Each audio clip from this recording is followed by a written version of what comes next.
a whai e whalau. Whalau ngai vasa e kaingange o lea. E whalau lava i le kapasa. A whai e whalau. Kupu. Ma ko le kukurei o Samoa. E whalau I whai a mga wha.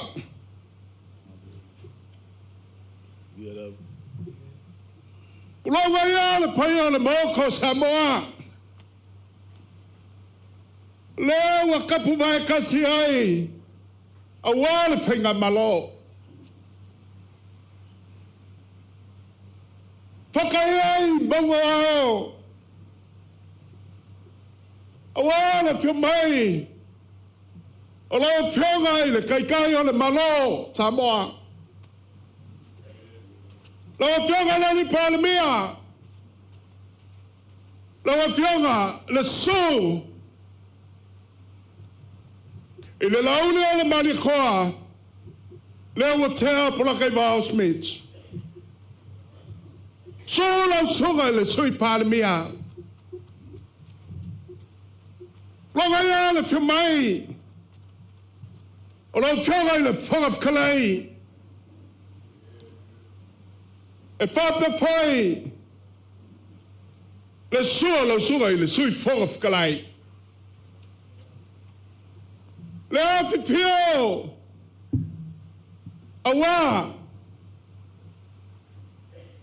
Mingus ka. O le kāpinga ka.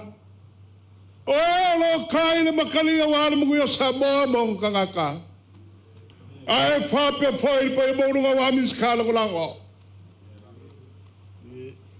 Whaka, alele.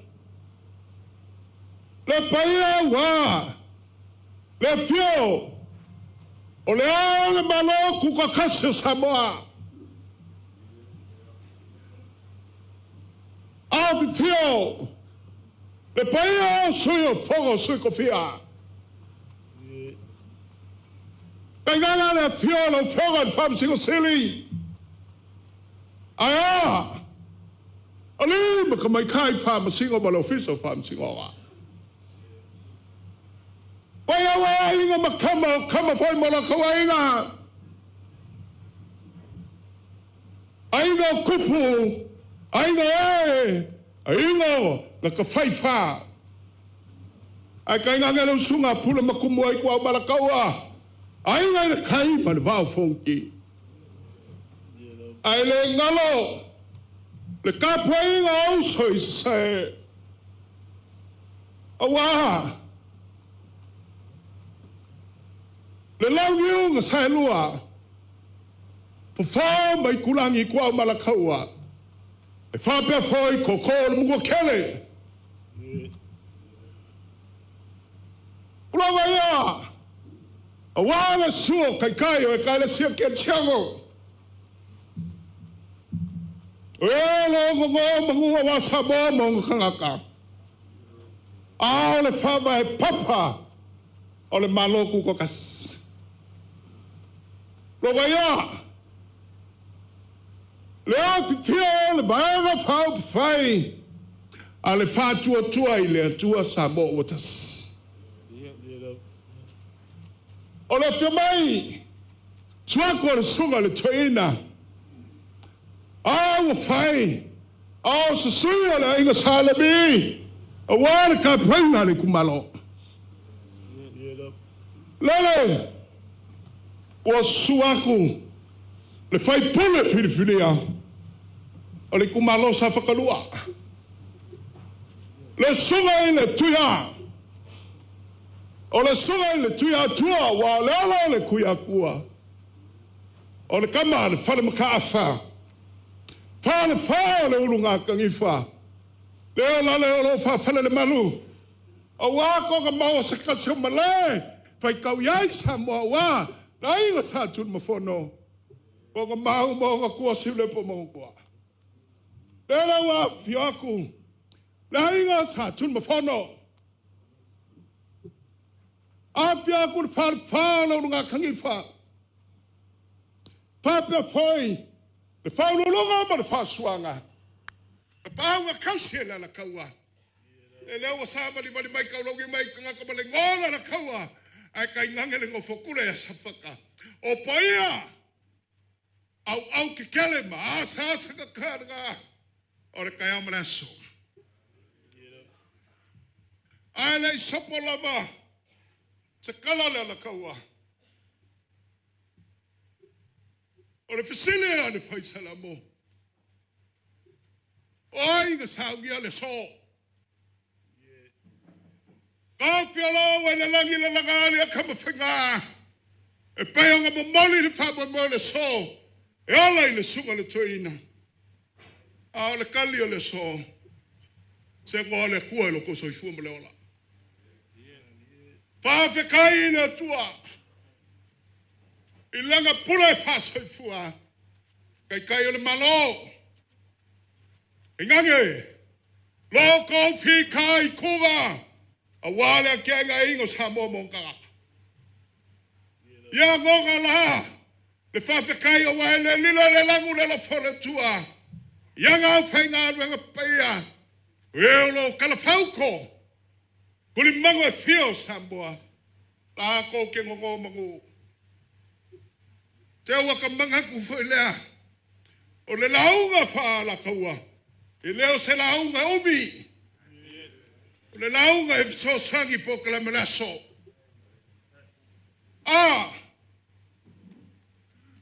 E kele. Kai ole aku ngufsola. Wai mai o kai o Samoa. Lea le la fuanga whakoko. E ai o ngā oi for the show. O sai maa mani. Suruia. Samoa i ame o le kana le lai. Kai au ia. Mangaku i le so. I ngā ua whakawhea. Ma whakawa. Whakamo le ala le ainga sātulu ma whanau. O le kai au le au o a whimai ainga i mamaku o mai. O le kai au nga whisiri ai e sui a pekelu. Wa mai. Wa mai no whaiba. Wow. Wow le poe le maua seia. O le upenga i le loloko. O le kai au sini le ngai le awhia mai ainga ia. O le kai au kuai le upenga i le loloko. Seia mawangia. Pe le kai au fi. Pe anga whaiaku le kai mua sola. O le awhia aku le whārwhau ainga. E whape foi le ainga sātu ma fo. Mapuangia la ia. Yo kou whala papa lau whioga le palemia. Sui palemia e whape foi le whawhkalai. O ia o mingis kaa ka pengeka. A se au le liwange. A wā te inga sātu ma fono. Sei wha leo lava. Le aungo le so. Wa le afuango le lauru se whai. E a whai e mai a. E o ka koe whai mai lea. E le ala kaua e a kalakoa. E koe wha umanaso. E a male nganga e kumu le wha loalo. Wa ia le wha le aiga. Tātu ma whono. E alpai e mawalunga. Tātu ma whono. E le ka ofi. O le kumangoa waka o lau mai ka ngaka. Ka ngoa whanele lele whio mai. Pionga le palemia. Pa le whainga malo. A wāle tā moe wakasi ai. Le kumalo sa whaka. E ai o ngau ialo le so. Te avele mai koi.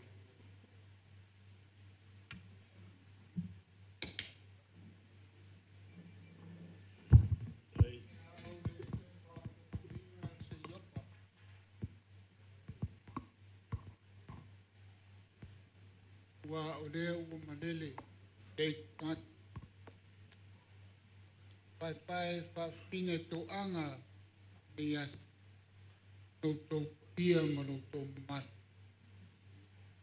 E mai o lau yonga palemia tanto yonga la uli le mali al pa ia la silasi ol tato pa inga malo dona tulanga esi awa o lea fa awa wai se upo ini o pa pia auli malu wa ve ai mo moriatu le nganga pa tai telele le ya usui ke wa te mai ta pau e wo i fa ngai au langere wo mai umai o ngile ya o no le mali dio lo ai moltaliaina aloaia le tarsanga tamal fale estunga e tuia paepae tele o lau pule leo o miom au paepae tele le whanau paepae whatu paepae whatamari ia ai mese ang tasyo sinangalo le itumalo umo Safata tua e o mai e lango le whamoe le me yasu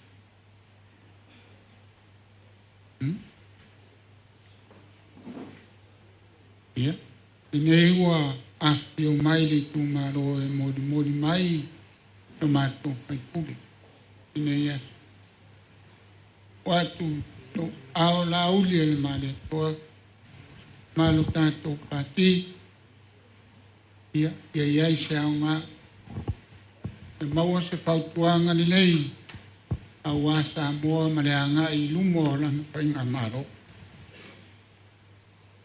anga le lei le tu au nea a uli na sao le wha moe ia arsangat i piloa e se me tua iai le matu faipule me fi ai ma mimikai na tautu ai il tato tu ma tato pati e ngata ile au le male to le o fa le watu le so wa ngata i se si sui el fas e fa ulu e a fai ai ni se fio mai e talepel fa mo e wa tas ai ta tua ai ia le ai se palo e nganga le mal fa alwa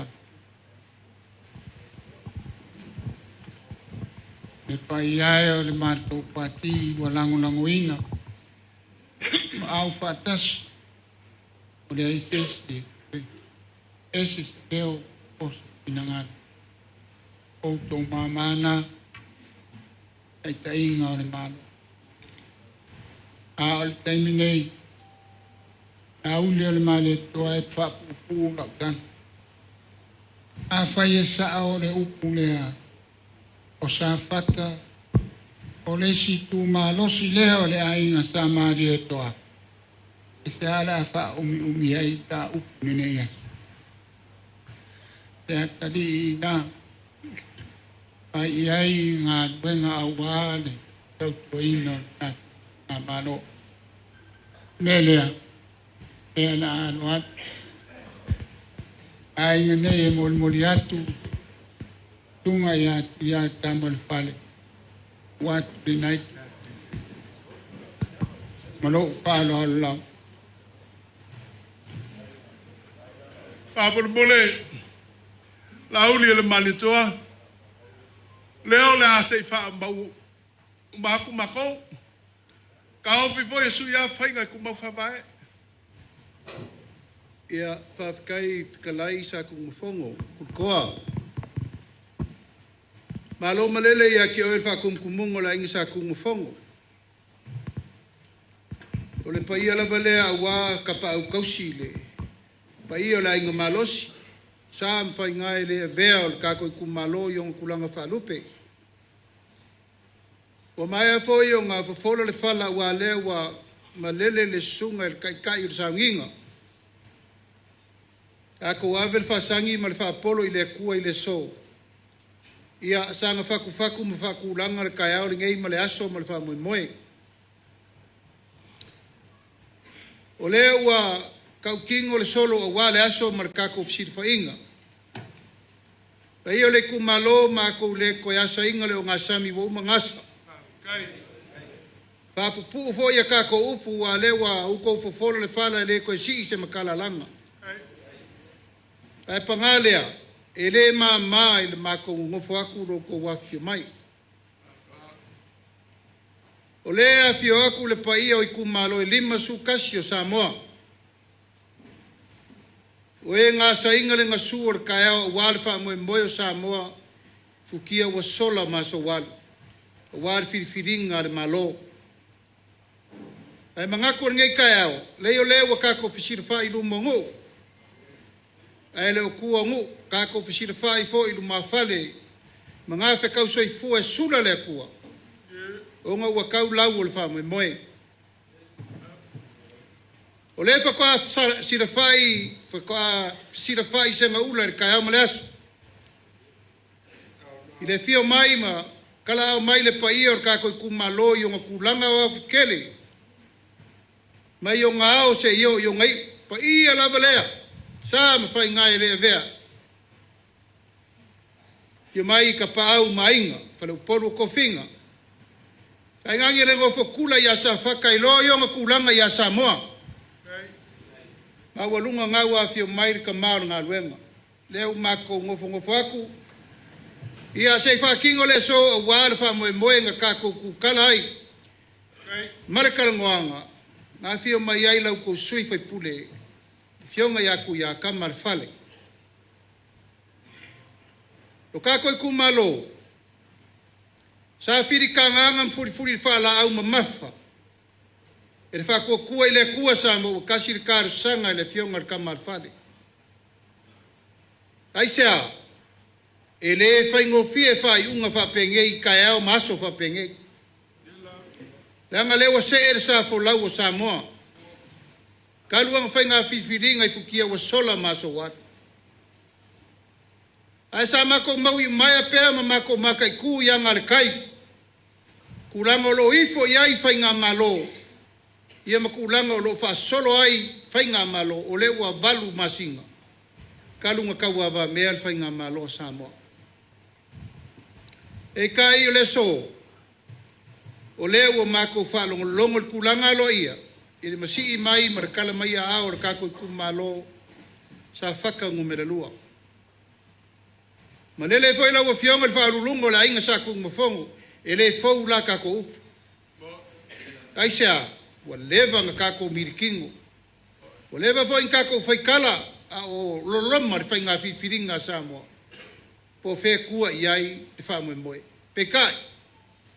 O leso o lewa liliu le ko fa me fa ko kangar kako ku malo. E mo mori mai kamar fale kako wainga. Pa iai le ku malo wa umanga suar kuli. La por ko fa le aingo fa ko ku ile ku sa mo kasi ir ko fa a fia mai ir ka mal fale kasi ir fa fikinga aleanga o ma ko kalia lo ko fingal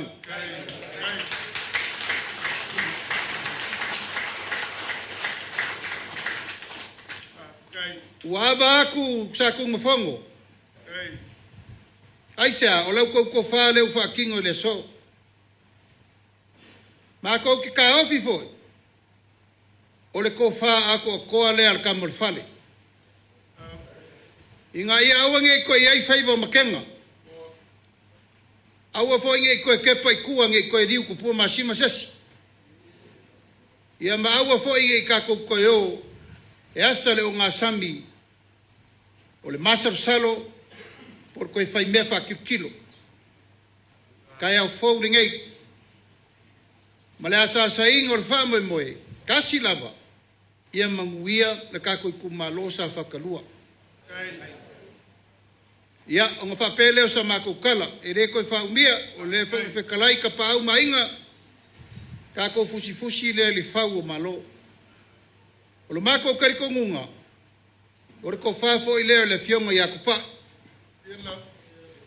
Le angol sui vai el ngau le kumalo sa mako miri kingo fakasi. Makalango fakasi a war kako fainga malo. A wakasi fafi kingo aleanga. Wakasi kako kumalo ko ke afi fio mai i le kako ainga. O le fako kua i le kua sa mo kasi. O le kwa ile ngang fafi kai kere loko wafi mai mkalamai a oringa yasu. Mo le kwa ile ngang fafi kai kere le pa ia male mamalu mawalunga.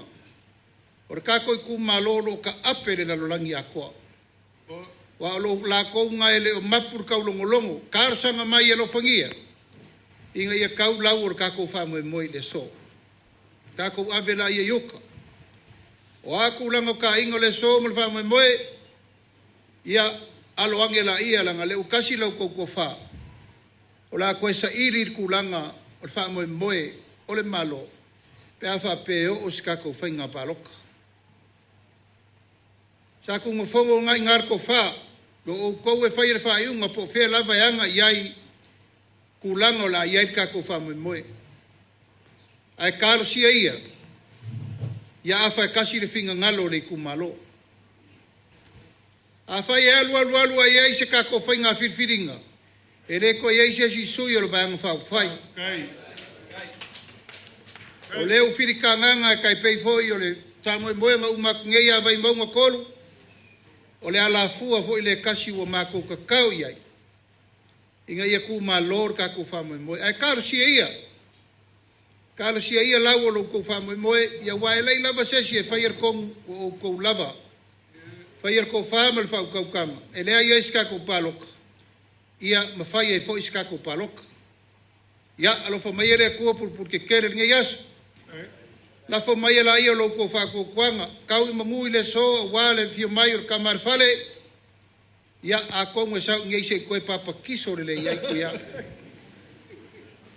pa mai me sa fale kongu ia me sa ka fa penga nga ia ku langole ngalu fo yo fi nga fa por kiki al me siri marka we le longo amaka ia le longo fa i o ia le asor ngai io sama ko fa pa ia kulea pa ia ka ko kumalo fa ilo leo fa mafonga ka mori le fiaku le fioma le fonga fekalai yo me sui par mie me mingskar ka pengeka mingskar lango ia male aingol fa ko ku ile ku sa mo kasi ia afio maya bakala mai aur ka ku ainga o fa ko ku ile ku sa mo kasi mo ile so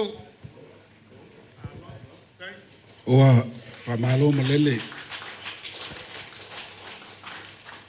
ilo sunge le lauli le malitoa o e fa lele fo i lupe le vante tea wa tau nom te noa le fa lulunga rangi sa pono o se leo na le itumalo ia ila lo manatu le to sopo le manavale e le to le taloto fo le manuli au fa le pal fu il pa ia motel nei au fafte yatu mai te ele le nganga mo liatu fafte tele talia o tangata fafte va watu langa le Vaega Faaupufai o te momolia fo i vai malu i puenga i pa i tele le Vaega Faaupufai pe a fai o sofa le fama o fa la belab il to fa fulia i pa i ele ainga te batu vai malu i puenga Paule nganga o le nei itumalo watu so mantu lima so sonyatu pa me falongo o fionga le tomao le malo o sunga le lauli le malitoa e fio i ka peneta le sta lango mo le paia e fio le fionga le fonga futalai o sui fonga futalai o sautala faftai tela iman mo so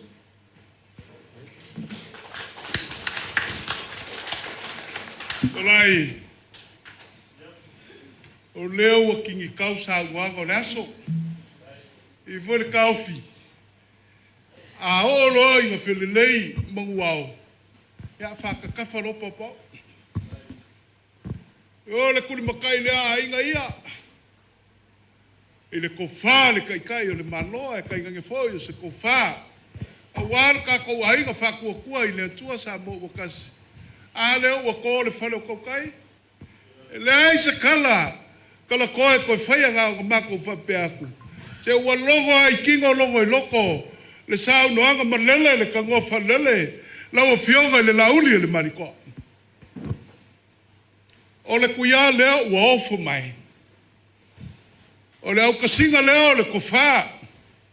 A wā le ainga sa tulu mafono. Se sa filia I le kai. E le kau whai loinga lau fionga I le palemia. O leisi lea ko o kako sa whalau. E le kau whakainga. Le filinga le itumalo. A wā ua mako iloa. E ai o ngā ngawamo ngko mai. E kau kuai malo. Le melea. O le angaka fo I le leo le kaua. Ai le kaufi. O le a fo I le kekele. O a sao ngoa le whaululunga. Kau ko fo I le faipule mo mako kalango aku. Ai a le kingo o le so. E le sa winga. E leo la ufioga le kamau le tunu. Fioga le kaikai o le maloku ko kasi Samoa. E mo moli aku le whawhikai kele. Whawhikai le kuma le koa. A wā le kaikai ngo le tunu.